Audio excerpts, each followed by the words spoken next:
Hello friends, welcome to Priyadarshini food court. ఈరోజు మనం capsicum curry చేయబోతున్నామండి. చాలా అంటే చాలా టేస్టీగా ఉంటుంది.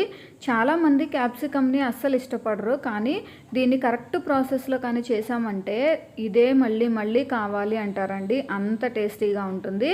ఓన్లీ రైస్లోకే కాదండి, రోటీ, చపాతీ, పుల్కా ఇలా దేనిలోకైనా కూడా ఈ క్యాప్సికమ్ కర్రీ చాలా టేస్టీగా సూపర్గా ఉంటుంది. సింపుల్గా చేసుకోవచ్చు. వెజిటబుల్స్ అన్నీ కూడా హెల్త్కి చాలా మంచిది. అప్పుడప్పుడైనా ఈ క్యాప్సికమ్ కర్రీ చేసుకుంటూ ఉండండి.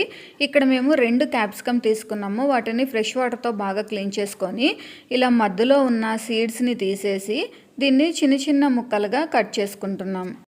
ఇంకా ఎవరైనా మన ఛానల్ని సబ్స్క్రైబ్ చేసుకోకుండా వీడియో చూస్తున్నట్లయితే ప్రియదర్శిని ఫుడ్ కోర్ట్ ఛానల్ని సబ్స్క్రైబ్ చేసుకోండి. అలాగే ఈ రెసిపీ నచ్చినట్లయితే ఈ వీడియోని లైక్ చేయండి. కట్ చేసుకున్న 2 క్యాప్సికమ్, ఒక ఆనియన్, 3-4 పచ్చిమిర్చి తీసుకున్నాము. స్టవ్ ఆన్ చేసుకొని ఒక కళాయి పెట్టుకొని తగినంత ఆయిల్ వేసుకుంటున్నాము.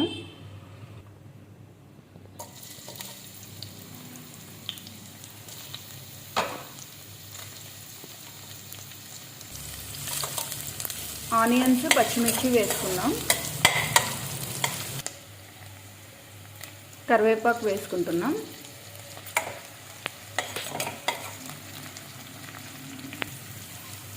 1 టేబుల్ స్పూన్ అల్లం వెల్లుల్లి పేస్ట్. అల్లం వెల్లుల్లి పేస్ట్ అప్పటికప్పుడు నూరింది వేసుకుంటే మంచి అరోమా వస్తుంది. అసలు క్యాప్సికమ్ కర్రీ టేస్టే మారిపోయిందండి. చాలా చాలా టేస్టీగా మంచి అరోమాటిక్గా ఉంటుంది. కట్ చేసుకున్న క్యాప్సికమ్ వేసుకుంటున్నాము. ఈ క్యాప్సికమ్ కర్రీ ఎక్కడ కూడా పసరవాసన కానీ అలాంటిది ఏమీ లేకుండా అసలు భలే టేస్టీగా ఉంటుందండి. ఫస్ట్ టైం తినే వాళ్ళకి ఈ క్యాప్సికమ్ కర్రీ అంటే చాలా భయపడిపోతారు, కానీ మా ప్రాసెస్లో చేశారంటే సూపర్ టేస్టీగా ఉంటుంది. ఒక్కసారి తింటే మళ్ళీ మళ్ళీ తినాలనిపిస్తుంది. చాలా బాగుంటుంది. సాల్ట్ వేసుకుంటున్నాం.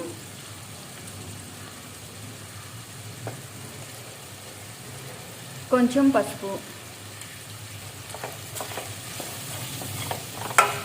ఇంకా ఎవరైనా ప్రియదర్శిని ఫుడ్ కోర్ట్ ఛానల్ని సబ్స్క్రైబ్ చేసుకోకుండా వీడియో చూస్తున్నట్లయితే వెంటనే సబ్స్క్రైబ్ చేసుకోండి. ఈ రెసిపీ నచ్చినట్లయితే ఈ వీడియోని తప్పకుండా లైక్ చేయండి.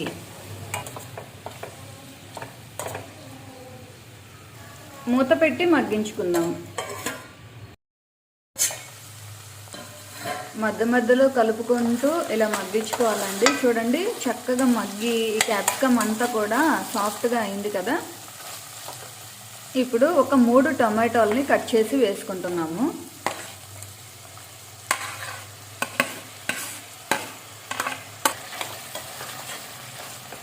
చూస్తుంటేనే ఎప్పుడెప్పుడు తినాలా అనిపిస్తుందండి. చూడండి ఎంత కలర్ఫుల్గా ఉందో. అసలు క్యాప్సికమ్ అంటే ఇష్టం లేని వాళ్ళకు కూడా మా ప్రాసెస్లో చేశారంటే క్యాప్సికమ్ కర్రీ కూడా చాలా ఇష్టంగా తింటారండి. అంత బాగుంటుంది. మూత పెట్టి మగ్గించుకుందాం.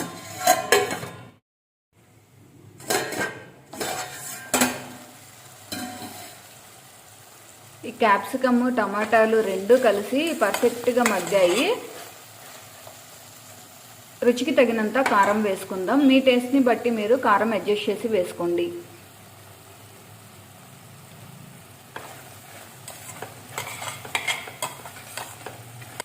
ఈ కారం పచ్చి వాసన పోయే వరకు మగ్గించుకుందాము.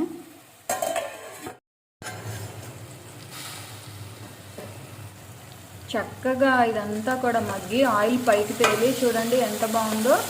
ఇందులో మనం ఎక్కడ వాటర్ యాడ్ చేయలేదండి. వాటర్ యాడ్ చేయకుండా ఓన్లీ క్యాప్సికమ్, టమాటోలో నుంచి వచ్చిన జ్యూస్తో మాత్రమే మగ్గించాము. భలే టేస్టీగా ఉంటుంది. రైస్లోకి బాగా కలుస్తుంది. అండ్ ఇంకా రైస్లోకి మాత్రమే కాదండి, చపాతీ, పుల్కా, రోటీ ఇలా దేనిలోకైనా కానీ అసలు సూపర్ టేస్టీగా ఉంటుందండి. ఫైనల్గా కొంచెం కొత్తిమీర వేసుకొని స్టవ్ ఆఫ్ చేసుకుంటున్నాము. వేడి వేడిగా capsicum tomato gravy curry ready అయిందండి. చాలా అంటే చాలా టేస్టీగా ఉంది. అసలు క్యాప్సికమ్ అంటే ఇష్టం లేని వాళ్ళు కూడా ఎంతో ఇష్టంగా తింటారండి. అంత బాగుంటుంది.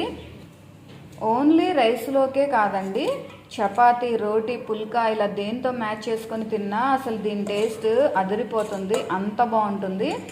చాలామందికి క్యాప్సికమ్ కర్రీ అంటే ఇష్టం ఉండదు, కొంచెం ఆ స్మెల్ కానీ అవి నచ్చవు. కానీ మా ప్రాసెస్లో చేశారంటే సూపర్ టేస్టీగా ఉంటుందండి. రైస్లో కూడా బాగా కలుస్తుంది, అంత బాగుంటుంది. మీరందరూ మా ప్రాసెస్లో తప్పకుండా ఒకసారి ట్రై చేయండి. ట్రై చేసి మీకు టేస్ట్ ఎలా వచ్చిందో మాకు కామెంట్ చేయండి. ఈ రెసిపీ మీకు నచ్చినట్లయితే ఈ వీడియోని లైక్ చేయండి, షేర్ చేయండి, మా ఛానల్ని తప్పకుండా సబ్స్క్రైబ్ చేయండి.